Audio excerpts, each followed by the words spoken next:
We placed you on the restricted list. I think again, like we've had a lot of conversation with Darvish throughout the whole off season, and he's been very straight up from throughout the off season after the surgeries. Just ultimately, he's not really in a place where the ability to work at the level that he wants to work at, and he's accustomed to working at. He wants to kind of do it on his pace. Obviously he's had an incredible, it's an incredible run, throughout in Japan, here in the States, MLB. And for him, I think just a lot of respect for what he's looking to do. I think he's been very clear that if he can't, do things at the level from a preparation standpoint, a work standpoint, that he's used to doing, he wants to make sure that he's not, he's giving back to the team, and the fan base and everything like that. So, he's a very unique player. We worked with the union with Major League Baseball, but from his standpoint, the restricted list is where you place players that they're not looking to come every single day to the ballpark and go from there. He's leaving open what it means and what it means for the future, but I think for him it's an opportunity to rehab at his own pace, do things at his own pace, spend time with his family, which is very important to him, and we'll see where it leads us down the road. What is your Craig Stammen today? Just having guided him to this point, is there a little pride in what he's doing today, or how do you look at it? Yeah, I mean he seems more relaxed than anybody, so I think hopefully that's a good sign. He's somebody that's been here in Petco for a long time as a player, staff member, now different seat as a manager. So just super excited for him, the staff. Felt like we had a really good spring training. Now we get going for real. Really looking forward to seeing him in the manager chair today. How close was the conversation? Was the union involved in the conversation with Darvish? Yeah, I mean, I think that's from a procedure standpoint, it starts with our conversation with Darvish, and then getting, we had, again, it was for us, we were very open with Joel Wolf, talking with our group, from our legal team with the Padres, and then with the commissioner's office as well. So, it wasn't anything where, I think for us it was just having everybody on the same page. This is what Yu Darvish is thinking about, this is what the team's thinking about, this is the proper place to put him at. So I think we checked all those boxes, and that's how we ended up where we did yesterday. Does your still count against the CBT? So again, get into the, from the accounting standpoint, for the restricted players, ultimately, he's not getting paid a salary. The CBT ramifications and what that looks like. I think that's a conversation for us, and more so for the commissioner's office to kind of tell us where that goes. What is your understanding of how long this could last? There's no set number of days it has to be. How long will it go? He's not been pitched this year, so would it be all year? Yeah, I think again, we'll handle that when it comes up. But I think the conversations that he's been clear about is, he knows he's going to miss the year anyway with an injury situation. But for him, I think he's been clear that for this year, he doesn't think this is something that I don't think this is going to change for the 26 season. I think what the conversations have been and where we're at with it is when we get to the end of the season, we'll reevaluate at that point in time. But Yu's been clear, that for this year, he doesn't see it as something where he's coming in every single day. He's doing, the rehab protocol the way he's done in the past. He wants to be able to spend time with the family. He wants to be able to do some things on his own, and that'll be for the 26th season. When we get done with the year, we'll see what that means for next year. Does it change anything for you in terms of player acquisition and what you can do financially?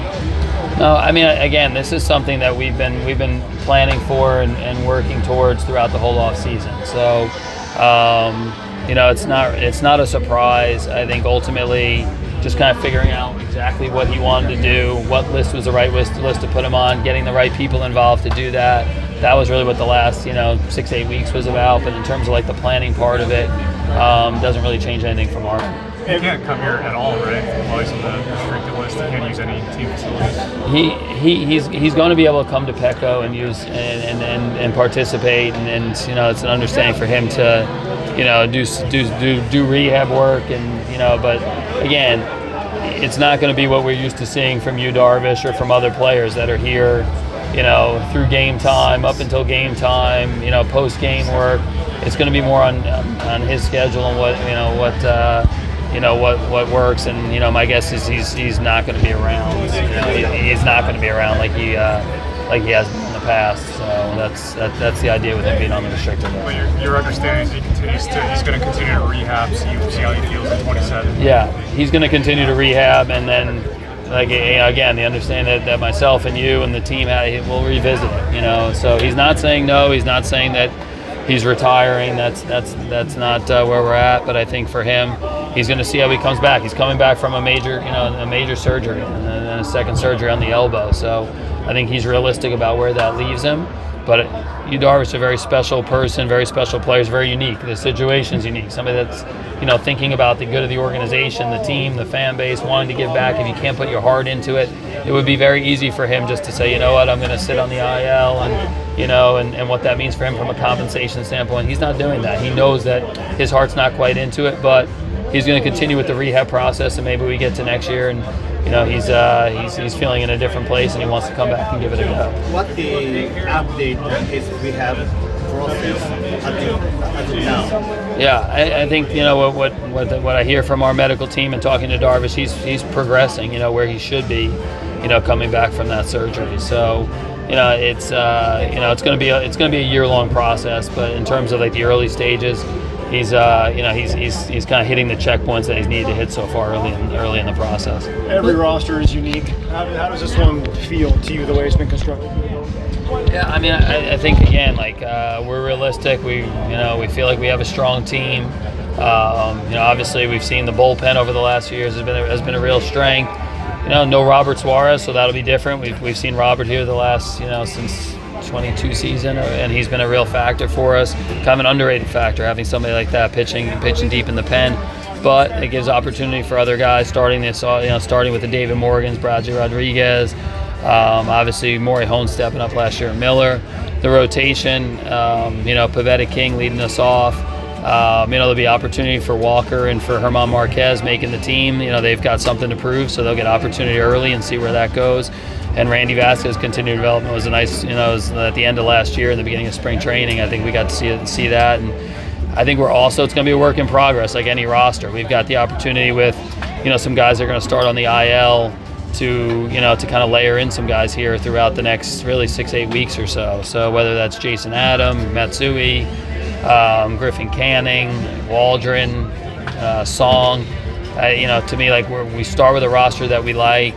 We'll have an opportunity to kind of add some pieces and a lineup that, again, having Fermin and Laureano from the trade deadline last year, along with the core group that we've been at, I feel like it's a strong lineup. We'll see where some of the depth guys kind of add to the group and see where it takes us. Both you and Stammen, you expect a better version of Tatis than what we saw last year.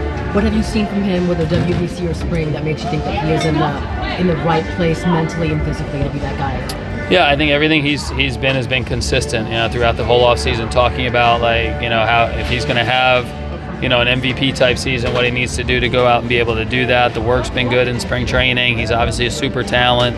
It's been a little bit of it has been disjointed in terms of just the WBC. So he's been more watching him on TV honestly than seeing him live here over the last 8 weeks or so. But he had a great World Baseball Classic. I think continues to remind people that he is one of the best players in the game.